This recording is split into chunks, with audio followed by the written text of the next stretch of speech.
All right, what's going on, baseball fans? How you doing? So we got an awesome interview today set up with the owner of Baseball Trade Values. We have John Bitzer. John, what's going on, man? How we doing? I'm doing great, Robbie. How are you? Oh, we're doing good. We're doing good. Just this lockout. It's yeah, It's it's boring, killing me. right? It's It's just ugh, so, it's dragging on. I guess as of an hour ago, Kyle Seager just retired. Yeah, So good for that him. was He's probably walking away from some money. It's a little bit of a surprise, but maybe he's got yeah. some reasons. I'm wondering if maybe, an opportunity came up or something. I don't know. Who knows? Maybe But coaching. I'm only yeah, that's, speculating. Yeah, it's interesting just because, he's been mentioned as a guy that you could, especially if they're going to have the universal DH, that's a guy where you could, right. he just set a career high in home runs last year. And So his brother just signed a huge contract, so he's like, yeah, I can't top that. Maybe. yeah. I'm wondering, I don't know, probably just, I don't know, so it's, I read Foolish Baseball. He did a stat. I think he has the second most home runs in his retirement season. I guess. hmm I guess Yep, so. That I was his saw last that. season. So Yeah, interesting stat. second So only to David Ortiz, by the way. right, right, yeah. That last season with David Ortiz, absolutely phenomenal. That's the one thing I'm spoiled as a Red Sox fan because we've gotten many just good players and good seasons. So I bet that you are. it's too bad we Yeah. couldn't win it all in that last season. So, but hmm all right, well, let's get to the interview here. Here we go. So, just a quick background for everyone. Baseball Trade Values. John, just kind of tell us what it's about. What do we got here with Baseball Trade Values? It's a website dedicated to estimating the trade value of every player, both in the majors and in the minors. And we explain a lot about how we do that on the site. But it's I find that it's also a platform for people to make trade proposals, and that's the most fun thing. We have a trade simulator, which people use quite a bit. It's the most popular feature of our site. And it occurred to me a few years ago that people call into radio shows or they do chats online and they say, what do you think we get for this guy, or is this a fair trade for that guy? And usually they get a response of like, yeah, I don't know, or the host just kind of brushes them off, and it's not really fair to them. And so I thought it would be fun to have a site where people could make trade proposals, and the key was you had to have somewhat realistic estimates of the value. So the hard part was figuring that part out. So, but I think we've, as you pointed out, we were pretty clear about how we've done over the last couple of years. We have a 95% success rate, which is better than I thought we would do. So I'm very pleased with how it's going. Yeah, absolutely. It's funny how the way I found Baseball Trade Values, it's actually right when I was starting my channel back in December 2019. I remember the only simulator that I had ever seen trade wise for any sport, I think it was the ESPN NBA Mm-hmm. simulator. And I was like, is there because that was when the Mookie Betts rumors started Mm-hmm. happening. And I guess I picked a decent time to start the channel because I had something to bite into a little bit. But I remember I'm seeing all these Mookie Betts rumors and, with David Price as well. And I remember thinking, like, is there a website out there? I don't even know. And I saw this one. I'm like, oh, wow, look at this. Like, and I'm just like, I was just, wow. And when I first went onto it, I used to kind of just be like, I'm used to trades on MLB The Show, MVP baseball back in the day, like where it was a lot more thorough than I thought. There was just so much that goes into it. Mm-hmm. Honestly, I was blown away. What's really helped me with the website, not just with trades, but it's really just helped me learn about just values of Mm-hmm. players. So Mm-hmm. could you just get into it like real quick, like for in a simple way, what goes into valuing a player? So you have to have some sort of method. And I started with spreadsheets and I just started building. But, the concept was at first, like, what if I use the concept of wins above replacement, WAR for simple. And so I use that, and and there's research that shows you can sort of pin a dollar amount on that. So for every win above replacement, it's roughly $8, right, or $8 million. And so a 2-win player would be worth 16, a 3-win player would be worth 24, and so on. But it turns out that it's not that simple. But that's the sort of simple concept. There's different versions of WAR, different positions are more valuable than other positions. And so once we got into it, it got a lot more complicated because we wanted to get it right? We just didn't want to blanket sort of, oh, it's a lot of people think simplistically like that. And that's fair because they're not crunching the numbers. But we have to, because it's our job, to really get into the details of, okay, there's nuances here. Starting pitchers are worth more, second basemen are worth less, and so on.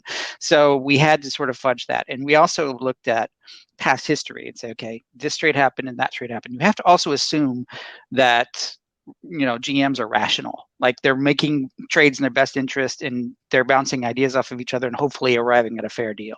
So we had to sort of assume that as a sort of a baseline, because otherwise you wouldn't have a model, right?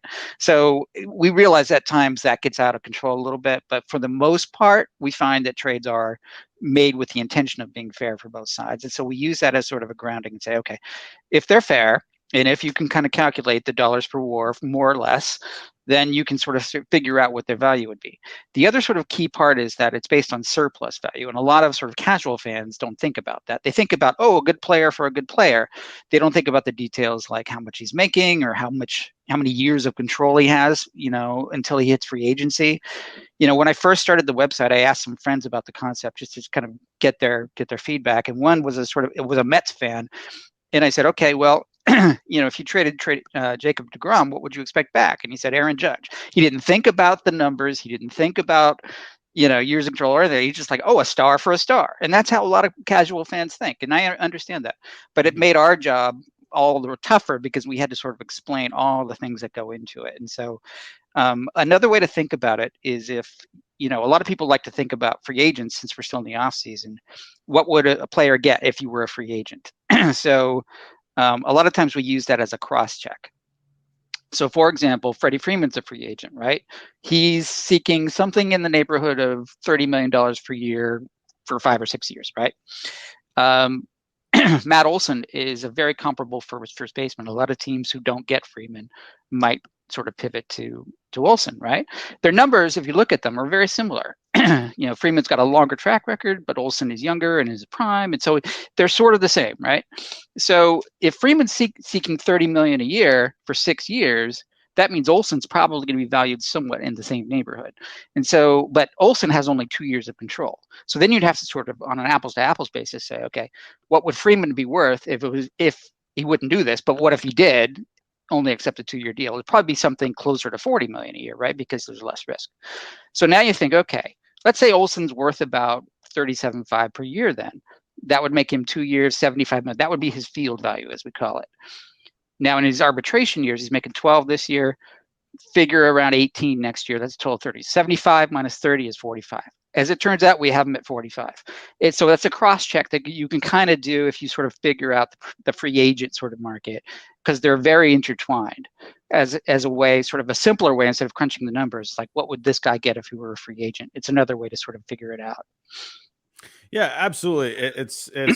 It's crazy, honestly, just how much goes into it. And then you're looking at other aspects too, where players, I mean, as this still triggers people to this day, was the Nolan Arenado trade. That was, and when you're looking at it from the other point of view where he had negative value, I was, this is how I had already gotten used to the website at this point, and I'm thinking in my head, like, oh, okay, this trade, like, once before I even saw it, like, it entered in, I was like, I think this actually might be pretty good, because I knew Nolan Arenado had the negative value. I think I talk about this trade probably more than anyone, and I think I drive people. I still remember going into, it was on the St. Louis Cardinals Reddit and the Colorado Rockies Reddit, the subreddit pages. I put in the Cardinals one, I put in the Rockies one. This is actually a good trade for everyone. And then, Rockies fans were like, oh, wow, really? Like, oh, good.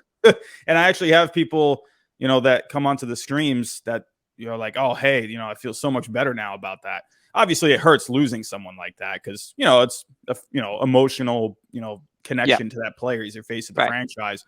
But then, I know it bothers people because I say it. I'm like, hey, the Rockies won that trade. So, on paper at least. But, people, there was so much about that trade, so much negativity from the mainstream media outlets and, you know, other YouTube channels as well. I think I was the only one. I'm not like tooting my own horn, but I was trying to bring a different aspect towards it, just like you guys were, where, you know, it wasn't as bad as it might have looked. Where I compared the Nolan Arenado trade almost like trading in a car. Like Exactly. like that's how I looked at it personally, because I did try to do that a couple years ago, and I'm like, oh, that's all I'm getting for it. Like, come on, I still owe 20 grand on this thing. I'm only getting 12, you know? So I looked at it like that. So could you just give your thoughts on that trade? Yeah. Like kind of like for people that are, you know, still looking at that trade, what would you say about that? So it was, you know, as you've said, the mistake on the Rockies' part was extending him in the first place to an over market price. He was, you know, 35, 36 million, whatever for 6 years. Yeah. And he was getting older, and studies have shown that as you sort of get past your age 30, you start to decline. So they were, just like your used car analogy, they were sitting on an asset that was going to decline in value. We crunched the numbers and we saw that. It may not look like that. There's sort of a perception versus reality problem here. The perception is, oh, he's a great player, you should get a lot for him. You know, and I remember MLB Network people saying, oh, he's going to bring a haul and stuff. And we little guys over here were saying, no, he's actually not going to bring a haul because that contract is way overpriced. And in knowing that what we know about surplus value, we crunched the numbers and said it's actually negative because you have to factor in his declining performance in years 3, 4, 5, 6, whatever. And he's not going to opt out of that because he would see at that point that he's in decline, and he wouldn't get a contract to replace that would be even better. So he's going to stick with that. He would be silly to opt out, right? So we assume that. And we can't, and even when you sort of give him credit for being a star, and at the time, like, oh, they would set the highest possible market price on him. Even when you adjust for that, give an extra 10 or 20% bump, it's still negative. And so we still came up at like minus 44 million because we had to factor in those decline years. And most people weren't thinking that way. And sure enough, they had to kick in 50 million to get a few prospects back. Right. And so it worked out very well.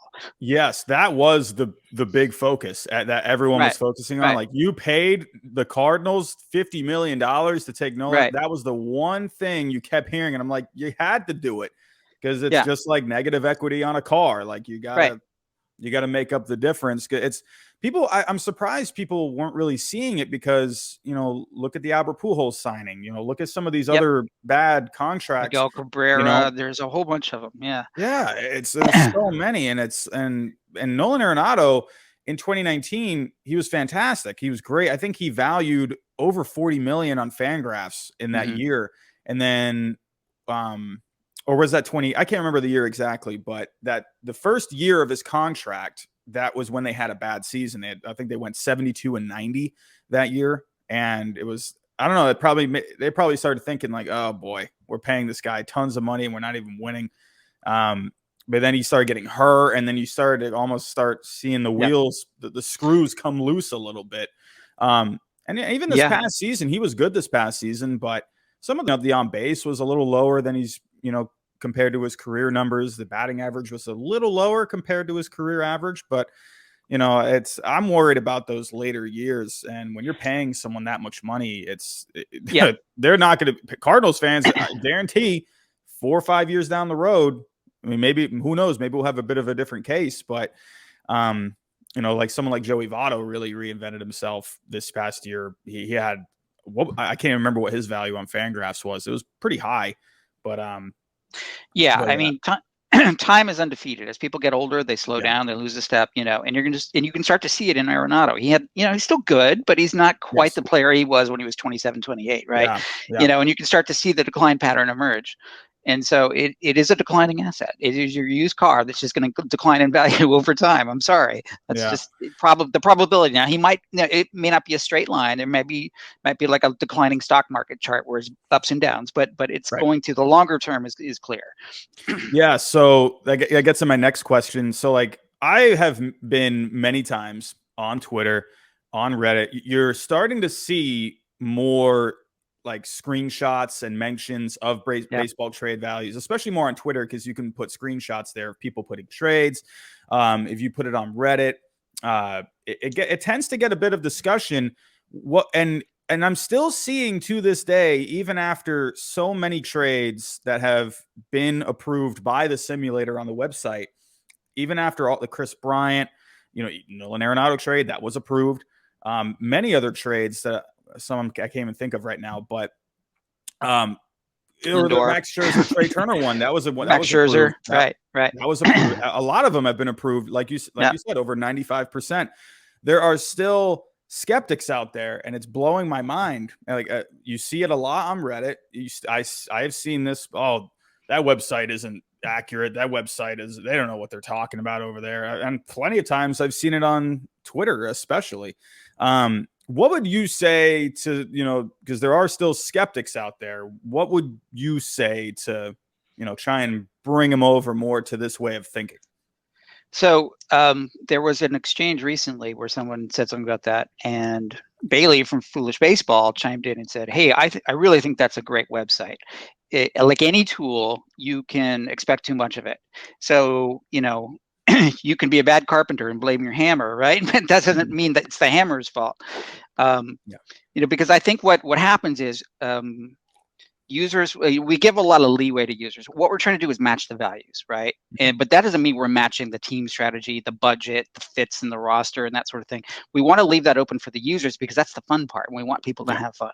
If we started to prescribe that too carefully or too closely and constrain it, like, oh, that doesn't match the budget, reject it. Oh, that doesn't, man, this team's not looking for a first baseman, reject. We start to reject everything, and then it's no fun anymore. So it's the tool is in the eyes of the beholder to some degree. The trade proposal of the eyes of the beholder. We want discussion about that, and so it's hard to sometimes discern whether people are blaming the simulator or blaming the user for a trade that they don't think makes sense. So a lot of that is what's happening over time, but our approach is mostly a steady Eddie saying, hey, look, every time a real trade happens, we post it on our site, we post it on Twitter, whether we're off or whether we're on, we're usually pretty close.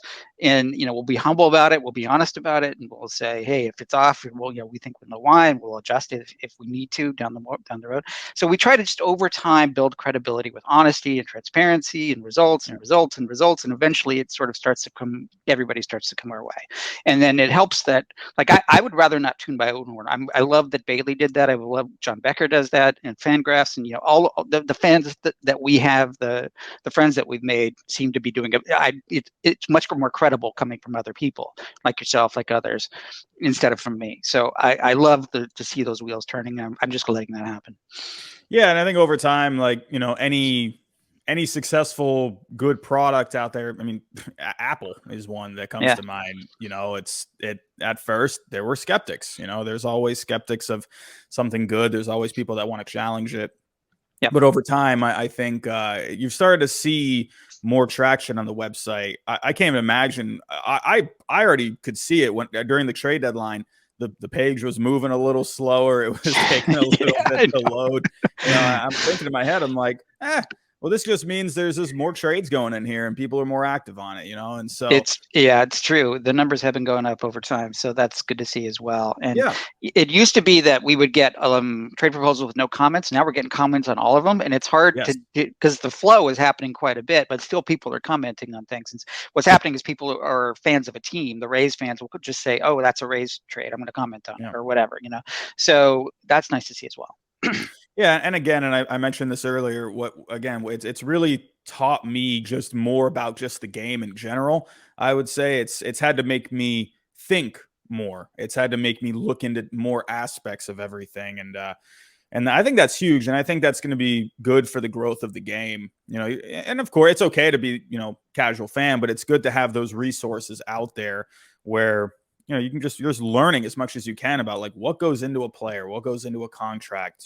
There's so many aspects of it. Yeah. And it's interesting because, it's almost giving you a way of looking into how these organizations think and what they're doing in there. Someone like Chaim Bloom, we just had the Hunter Renfroe, Jackie Bradley Jr. trade, and there were still a lot of people out there, mainstream, other baseball YouTubes out there thinking, what's going on with this trade? Why? But it's like when you really look at it, when you look at the values, when you look at everything on paper, but then you also look at the philosophy behind it, the trade itself just made a ton of sense to me. Like, I used to look at trades emotionally, I would say. But now I look at it more analytically. And so that's what I've really appreciated about the website. It's just made me think differently, and it's made me and still I still have a ton to learn. I mean, I am very far away from being you guys are on another level. My potato brain can probably, I don't know if I'll ever get to that level, but I appreciate how it's made me think. Thank you. But yeah, and absolutely. that trade worked out very well in our model as well. I mean, just to comment on that, Jackie Bradley Jr. was a mistake signing by the Brewers last year. He had a terrible year. His contract is underwater. And so in order to move him, they had to attach 2 prospects just to get a little bit of surplus value back in Renfroe. Right. So And that's where the conversation can come in with that kind of a trade, where you look at it where the Red Sox are bringing him back. I mean, because, sure, we can look at all the numbers, we can look at the values, we can look at everything like that. But then there's also the coaching aspects, the player development. I guarantee, I've said this a few times, I guarantee they see something with him that they probably feel like they can fix. And obviously that was someone that was a homegrown talent. And I mean, so to me, they're bringing this guy back and they feel like they can probably get him back on track. So that's where you can have conversation about that as well. Yeah. And I think that was just a trade where it worked out on all angles. The Red Sox, Chaim Bloom, he wants to get his prospects with, that's what, and he's even said that, on the record. He said he wants to bring value in, not just for the major league team, but for the future of the team as well. That's exactly what he did. And but when it came to Jackie Bradley Jr., a lot of people were thinking, why the heck are they bringing back Jackie Bradley Jr.? But that's when you can talk about the coaching and the player development, where I think they can get this guy back on some kind of a track. So, and at the very least, he's going to give you defense, which the Red Sox struggled in. And they know him better than anybody else, obviously, since he's there so long. And so I think the way I think about it is anything they get from him is gravy. They really wanted those 2 prospects, though. And so, you look at, Alex Benelis, I think I'm pronouncing that right. I thought that was the most interesting piece on the whole thing, because this is a guy, he's been kind of under the radar. He had some injuries, I believe. And so I think his value probably fell a little bit. But he's actually been hitting pretty well. And I think a lot of scouts, I've read something with scouts like him. There's something, he has good power, he has good swing mechanics and whatnot. And it's just interesting with Rafael Devers coming up in the next couple of years, where he's going to be a free agent. I don't know. I'm kind of wondering if maybe they were looking at it. I mean, obviously you don't know what he's going to be, but it almost felt like a bit of an insurance piece, maybe, if they, at least they have maybe someone that they could turn to if they're not able to get something done with Devers. So maybe. I think Bloom is just playing the left hand and the right hand. He's trying to win now with his current team while building up the future farm. And it was a smart way to do that. Right. So, but speaking of, we're talking about trades, obviously. What are, out of all the trades you've seen, I don't even know how many trades have been entered into the website. Have you hit 1 million? Has it been 1 million trades? It's thousands. I can't even. I don't even know. Tens of thousands. It's funny because I went back into my old trades. My very first trade was a Mookie Betts, David Price trade. And I had like over 60 pages of trades. And I was like, oh, wow, I've actually made a lot of these. So if I've made a lot of them, I guarantee. And in the beginning of we had a first phase of the site where we only were showing like a couple on a page. And now we have like, 20 on a page, and it's still over 1,000 pages, so. Yeah. So out of all the trades, is there one or maybe a couple that didn't happen or whatever, but like you saw them and you were like, wow, that I like that. Like, I like that. Does anything come to mind ever? Not really, but there was one a couple weeks ago. One of our users named Grover, who I happen to know, proposed a 3-way trade that just everyone loved it. It worked for all 3 teams. And I'm not going to get too much into detail about it, but I'll just show you. First of all, making a 2-way trade proposal that seems realistic and works for both teams is hard enough. Most of our users, they're fans of their own team. And so they want to trade guys who they think are expendable and try to get something of value back. And the other side says, no, I don't want your, trash from my treasure or whatever. So it's hard to make both sides happy. But there was one a couple of weeks ago that made 44 likes for the A's, 37 likes for the Brewers, 39 for the Red Sox. We had the Brewers sending Hader to the Red Sox, Matt Olson going to the Brewers, and prospects going to the A's, like Duran from the Red Sox, Mm. Frelick from the Brewers, and a couple other pieces. So Oh, like wow. everybody wins, and the strategy made sense for everybody because the A's are rebuilding apparently. The Yeah. Brewers, filled a first base hole while they're in win now mode with that great rotation. The Red Sox get a great closer. Everybody was happy. I'm Yeah. like, that's a rare one. Yeah. That's I will say the three-way ones, I gotta like make a cup of coffee and like I gotta sit down. Yeah, I know. They're hard. They're those three. What like I kind of like putting one together sometimes because it's challenging. Because it's like you're really having to go back and forth between three teams. It's a lot more complicated, and that's where. And you just mentioned that too, where I think there's still a lot of this thinking where. Because I've been using baseball trade values on my streams and whatnot. Yeah, There's thank you for many doing that. times because I'll ask people in the chat, like I was doing like a Rangers Reds trade. I'm like, all right, hey, Rangers fans here, what do you think of giving up this? And they're like, no way we're giving him up. And I still think there's a lot of people are stuck in this thinking where they still have this emotional attachment to these prospects. And I think people, what would you say with, when it comes to that, I just use the old saying, if you want to get something good, you got to get something good. You can't just, maybe some teams would rather have two really good prospects that add up to a certain value instead of 6 prospects that add up, that are lower, but they, you know what I mean? What would you say about that? It's got to, there's an old adage that it has to be painful on both sides, right? So if you're giving up a really good player from your major league team, you want and let's say you're rebuilding, let's say you're the A's trading Matt Olson, and to the Yankees, for example. And a lot of Yankees fans on Twitter want to try to get him for, very little. But the reality is, and I'm an A's fan, so I'm on the A's blog all the time and everything. Mm-hmm. So the A's fans feel just the opposite. Oh, we need a haul for him. We're not taking their trash, So everybody has to feel a little pain. The Yankees in that scenario would have to give up, maybe not Volpe, but Peraza and Wells and a couple guys that are going to hurt, and the A's would give up a guy that they love, So it's got to hurt on both sides. Yeah, that's the one thing. It's when the Red Sox got Chris Sale, we gave up Moncada, we gave up Kopech. I mean, even though I was really excited about getting Chris Sale, I was like, ooh, man, Moncada was having a bit of an issues with strikeouts and whatnot, and Kopech, he hadn't really seen anything of him, but obviously the scouting report was there with him. It was a little painful, but I feel like that's how it should feel. If you're getting someone, and Chris Sale ended up being able to help and win a World Series, it was still a little painful, especially when Chris Sale had to get Tommy John. You're looking at Moncada. How old is Moncada now? Like 25? I don't even remember. Something like that, yeah. Still very young. And then Kopech, obviously. That's how I feel like it should feel. I think the Chris Sale trade was probably one of the best examples out there of how a trade should be, because you had to give up something really good to get something really good. The Red Sox weren't going to get that done, giving up multiple guys in the 10 through 20 range. Like, you had to give up those 2 guys for someone. Exactly. Funny you should mention that, because we started this series where we're plugging we're looking at retrospectively at trades from the past, and as if we were around then, we're plugging in the numbers. And so we did that with Christian Yelich, we did that with Josh Donaldson, and tomorrow I'm going to publish one on the Chris Sale trade. Ooh. And in the third of that series, and the first one of that series was Yelich trade, which looked fair on paper because they gave up really good prospects, but those prospects all busted, and the Yelich became a star, at least for a couple of years. Yeah.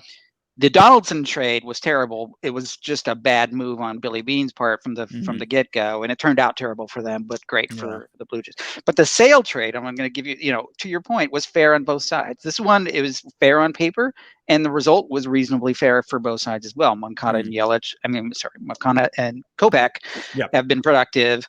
As you said, Sale helped them win a World Series. You can't complain about the result on either side. The numbers that we're going to show look fair then. And even though you could say the White Sox have the better end of the deal now, it's still like, how can you quantify winning a World Series? That's got to mean something. So I would call it fair on that end as well. Yeah, I think that's it. I think it's a good balance where it looks right on paper, but it felt right, Yeah. So, But speaking of trade, like, what are out of all let's actually go to some more real life trades. What are some trades because I think the website was created in 2019, right? Recently, what are some of the best trades that you think, real life trades, if you were to look at kind of all of them, what is one or two that you think have just been like, oh yeah, that was a slam dunk, both sides? What do you think? I'd start with the Max Scherzer trade at the deadline just a couple months ago. The Dodgers didn't end up winning the World Series, but it was the right move for them, and they got Trey Turner. Our values matched up really closely on the site, so we felt good about that. And I give a lot of credit to the Nationals for saying, you know what, we're not going to win this year, so let's, and probably not the year after as well. So let's get two really good prospects back. They were both highly valued, and Keibert Ruiz and Josiah Gray, and a couple smaller pieces. And so both teams got what they similar to the Sale trade. You got an ace going to one side and another great player going to the other side, and a couple of really good prospects who are probably going to be productive for the Nationals for the next 6 years or so. And I think they learned. Would you say they learned a lesson from not trading Harper? Yeah, I don't know if I would speculate that far, but I do give Rizzo credit, the Nats GM credit, for ripping the Band-Aid off, because sometimes that's the hardest thing to do. And you saw that with the Rockies this summer. Like, they didn't trade Story, they didn't trade John Gray. They should. Everyone knows they should have, but they couldn't quite bring themselves to do it for whatever reason. Like, that's, you got to separate heart from head. Yeah, my guess for that one was probably because they've had success with that draft pick that I forget where it's like it's the compensation pick after the first round.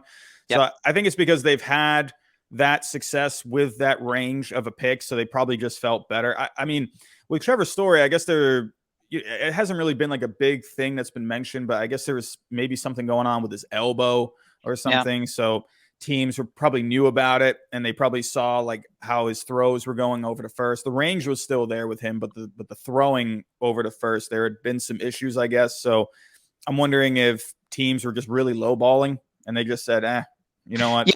Yeah, I mean, he was obviously not off to a great start in the first half. So and then the bat too. Away. Yeah, right. So yeah, I think that was a factor. You're right. But there were other. I don't want to get too far into it, but this is not a great example. But the Yu Darvish trade to the Padres gave them sort of he didn't have a great year, but he had a sort of a reasonably good year for the Padres, who definitely needed him. And the Cubs got some prospects back that have since sort of started to inch up in value a little bit more. So you can see they're starting to appreciate. So they got what they needed out of the deal. They saved a little money, and it was the right time for them to make that move. So that was sort of a win for both. And that was an interesting one. I think that was one that did not get approved in the beginning. Yes. Yeah. So right. I think the Cubs, they valued at the time, they valued those prospects a little bit more, but it looks like it seemed like a lot of them did pretty well in the minor leagues this past year. Yeah, and it's an opportunity for say, so we depend on other sources for the prospect ratings. We've talked about Baseball America and Fangraphs as being our main source. If they don't update enough, we don't update enough. And so then after those, they're like, now you tell us that guy was a 45 and not a 40 or whatever they rated him at. So, but what we're going to do, we're not prospect experts, so we rely on these public sources for that. Yeah. So we've had, like you said, the website's been up since, around 2019. What were some trades before then that you just wish that you could just plug in? Is there any that come off, the top of your head where you're like, oh man, I wish I could just go put that in the simulator to go see? Archer. And we're going to do that. This is the part of this retrospective series. The Chris Archer trade is like a classic, oh my God trade, because it's fun to think about if you're a Rays fan, like, oh my God, we got to steal. And obviously it's painful for Pirates fans, but there's other sort of big ones. You could think about the Tatis from the White Sox to the Padres for James Shields, another big one. There was a classic trade with Shelby Miller going to the Diamondbacks from the Braves that got him Dansby Swanson, who was the number one prospect in the draft that year. So there's a few big ones, and we're going to continue to kind of do this series on them, and we're open to suggestions from other fans if they want. But we're going to dig into these, and throughout, these are all sort of famous ones. And what we're trying to learn as we go here is, like, did the GM make a mistake like Billy Beane did with Donaldson, or was it a fair trade at the beginning? Maybe it didn't work out for one party or another later, and sometimes that happens because there's risk involved, and it's all about probability. Sometimes prospects bust like they did with the Marlins and the Yelich trade, and sometimes it works out like Moncada and Kopech. So you start to think about the probabilities and risks that are involved in any trade, and that's why any GM sometimes is hesitant to do so because there's so much risk in there, and some have admitted that they're somewhat fearful of making trades because they don't want to make a mistake. It's a delicate balance. Yeah, it is, and it's. I would hate to be in. I would love to be a fly on the wall during the trade deadline, and hopefully one day maybe we can get some kind of a, maybe a team will be okay with putting up a camera or something. I don't know, but I would love to see what goes on. I have seen a couple of little clips. I still remember the 2003 Red Sox documentary on that season. I still remember they filmed Theo Epstein. I forget what, I think he traded for Byung Kim, and they were kind of recording where he was making the phone calls and whatnot. I find that stuff really interesting because there's so much that goes into it, like obviously contracts and obviously plugging players into whatever algorithm you have, and then you're working on time too. Like I can't even imagine, especially this trade deadline. I think this past one was probably the best one of all time. I think a lot of people would agree, where it was just nonstop. It was bonkers. It was a lot of fun, but it was also a lot of pressure and a lot of work for us. But to that point, every team has a valuation department. Every team has a bunch of number crunchers in the analytics department, some of whom's job it is to evaluate, sort of, place valuations on players. And some trades you'll see also have a cash component, and quite often the reason for that is to balance the numbers. And so that's a tell. Sometimes it's just a sweetener, but sometimes it's a tell, especially if you see a trade from two teams who are considered very smart, like the Rays and maybe another one that is very analytically driven, and there's a cash component. That's to even out the numbers typically. And so that they've crunched them and they've arrived at numbers on both sides just to make sure it works. Yeah. So, but moving on here, so we've talked about some trades in the past. With the rest of this, I know we're in the lockout right now, but do you have any certain opinions on maybe, what trades could possibly make sense for this offseason? Obviously the A's are kind of the hot ticket right now when it comes to trades, and maybe the Reds, with Luis Castillo, Sonny Gray. What are some trades that you think could make some sense for this offseason? So we talked about Matt Olson using the Yankees as an example. I think the holdup there is the Freddie Freeman contract. Wherever he lands up, whoever doesn't get him, then the other ones are going to be pursuing Matt Olson. So it's not just him to New York, but it could be him to Atlanta, depending. Or there's a dark horse candidate, I think, which is Cleveland, that I think is still going to try to compete, and they have a hole in first base. I agree. So Milwaukee's another one. So I'm just sort of laying out scenarios here. Cincinnati, I think, wants to still save money, and so I think maybe they're going to try to attach a salary dump sort of issue. Maybe I don't know if anybody wants Moustakas at this point because he's just got very little field value. Yeah. So like 30 something. And I don't know if anyone's going to touch that, but maybe Akiyama can be thrown in, and to make a deal work for Sonny Gray. Luis Castillo, they may try to attach Moustakas to him just to get some money. I could see that. Yeah. But he's obviously their ace, and I don't know. I think that's a harder sell.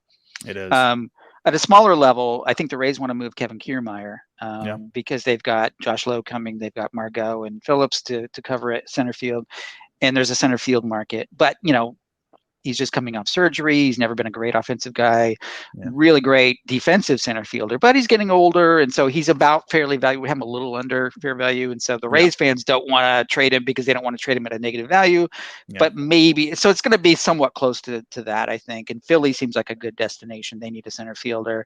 Dombrowski doesn't mind spending money on players sometimes, and maybe that's his only option. So that's something that comes to mind. It'd be interesting to see where Craig Kimbrell goes. Philly, maybe another destination there. I've just put up a feature trade from a user. It has him going to the Mets, because the Mets, who cares about money? Steve Cohen being the richest owner in baseball, he's throwing money around like it's a frat party or a drunken sailor party. And so like, what the heck? So maybe he'll take Kimbrell. I don't know. Just give a minor prospect back. Yeah. I think the other one to watch is John Means of the Orioles, because he's only got 3 years of control left, and so they may not be competitive in 3 years, and so they may think maybe they should trade him now while he's still got that level. Obviously, the Angels still need starting pitching, so there's something to work out there. Mhm. Brandon Marsh seems popular in trade proposals there, so something like that might make sense. Those are just a few scenarios that I'm looking at. Yeah, I think John Means. I think there are teams that could use a lefty to help balance things out. I think the Mets, like you mentioned, they really come to mind when it comes to maybe a lefty arm for that rotation. Someone like Sean Manaea, maybe even someone like a John Means. I don't know if they have the prospects to get something done. That's another thing too. I think people, yeah, sure. A lot of these teams, you would love for them to, maybe go after Frankie Montaz on the A's, but he has a value of around, I believe, 45 million on baseball trade values right now. I think it's in the high 30s, actually. Maybe 39, something like that. It's right 39 around sounds 40. about right. Yeah. I could see, a lot of teams are like, oh man, we should go get that guy. The one thing with the Mets is, they've been slowly improving that farm system where I think a lot of people don't realize, like the Padres, when they could make all those trades, they had a lot of, resources to give. They did. Whereas someone like the Mets, you might not have really the prospects really to be able to make a deal. And I think, sure, a lot of teams could make sense. Like Matt Olson could make sense for a lot of teams, but do they have the resources to send back?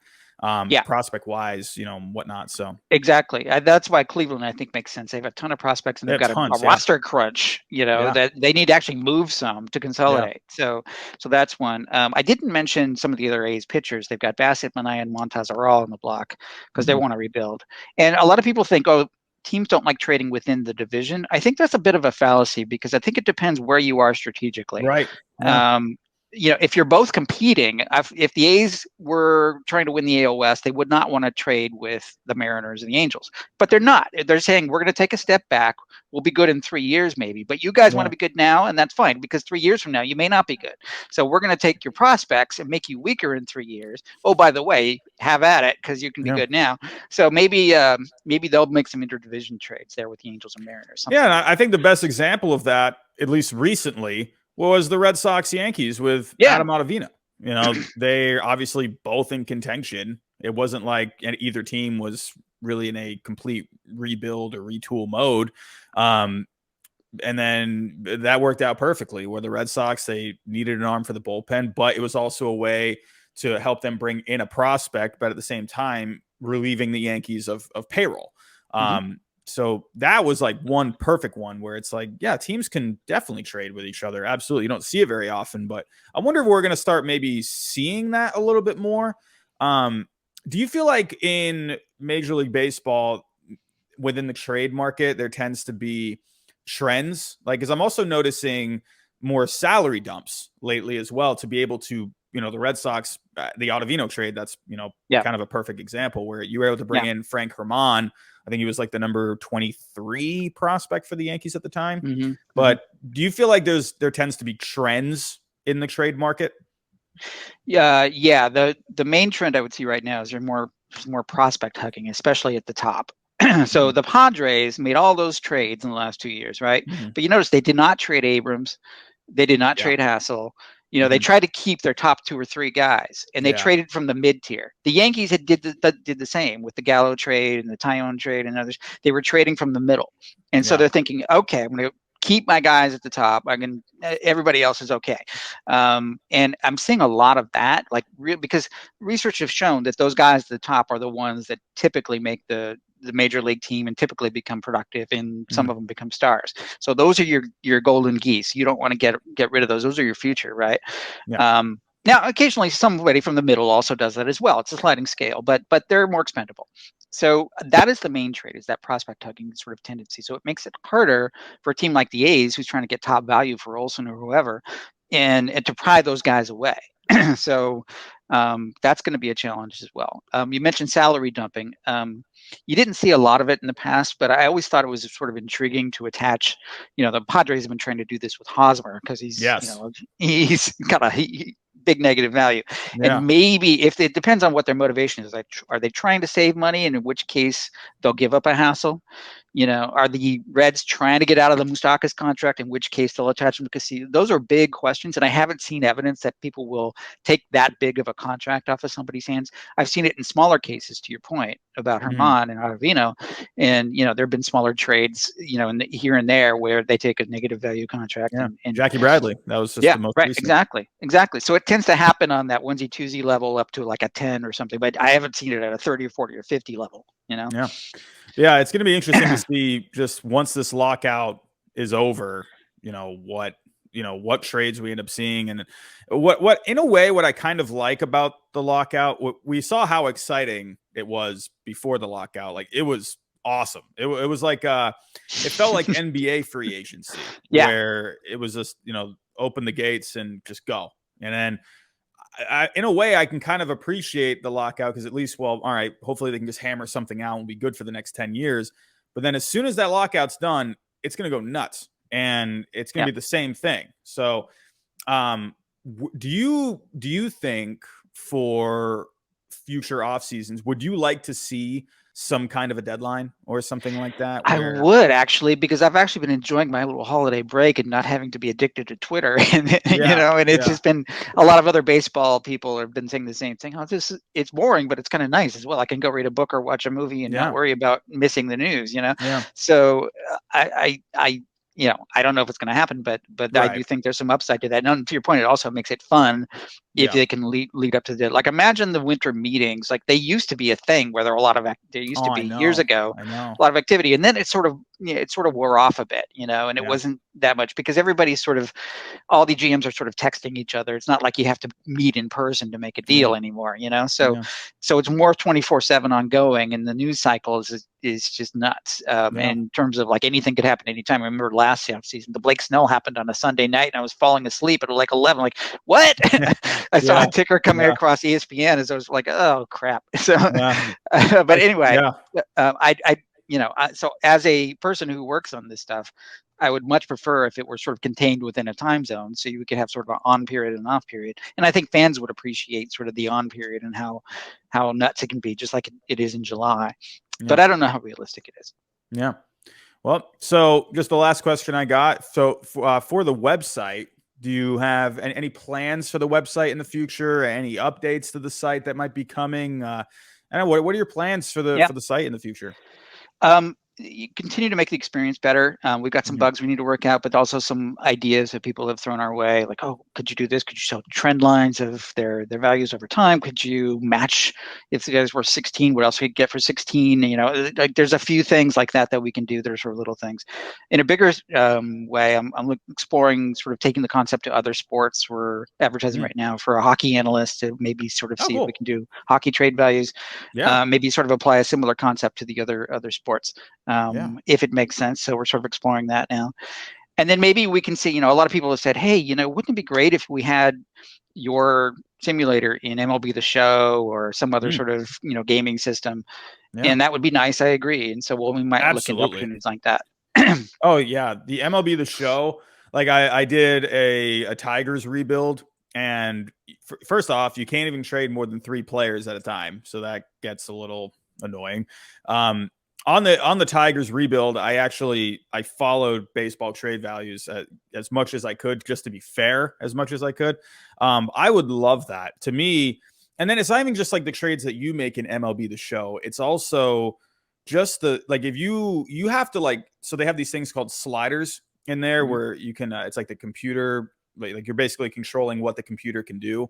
And if you almost have to put the trade frequency to 0, because some of the trades that go through MLB The Show, like just the computer, it is horrendous. Like, it makes no sense. And I'm wondering, I don't know if it's I don't know. Is it the what is causing that? Like, why do you think that is with MLB The Show? Like, I haven't looked at the back end. But I wonder if it's just based on a very simple sort of, these types of things tend to have, they don't like uncertainty, right? So they're like, Yeah. okay, is it based on years of control? Is it based on a number? Like we'll pick one number and say, maybe it's OPS, or maybe it's batting average, or something simple like Yeah. that, and they'll try to match that. Anyway, they're just trying to match up sort of certain things for certain things. That's all I can figure. I haven't looked at it at all, but it's Yeah. clearly not accurate. I've gotten enough feedback, and then my own kid Oh, plays it. yeah.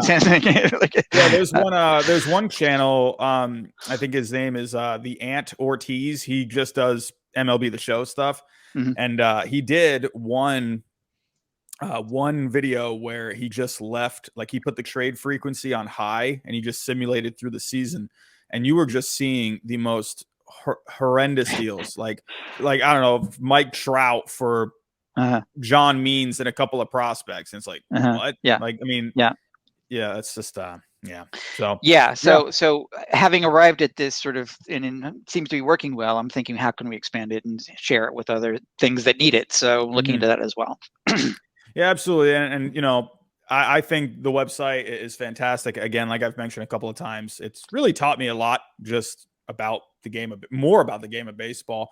There's a lot more analytics that go into everything these days, not just on the field, but in the front office as well. So it's nice to see. But John, I want to thank you for coming on. This was fantastic. My pleasure. I've wanted to have this conversation for a while. So it's been awesome. Yeah. I just want to thank you for, obviously bringing this kind of a tool, to baseball fans, and hopefully we get more of it, more people finding out about this website. Yeah. So I just want to thank you for all the work you guys do. Yeah. And thank you for the support, Robbie. You've been a big, I appreciate the fact that you use our show and our site on your show. Yeah. And I've been a big supporter. I really appreciate that. And like I said, I still got a lot to learn too. I'm trying to go on there, and, I'm just you just got to be humble on that website. I think that's the big thing. It's, is just learning as much as you can. So, but John, I want to thank you. Thank you for coming on today, and have yourself a good day. Okay. You too. All righty, man. I'll talk to you later. All right.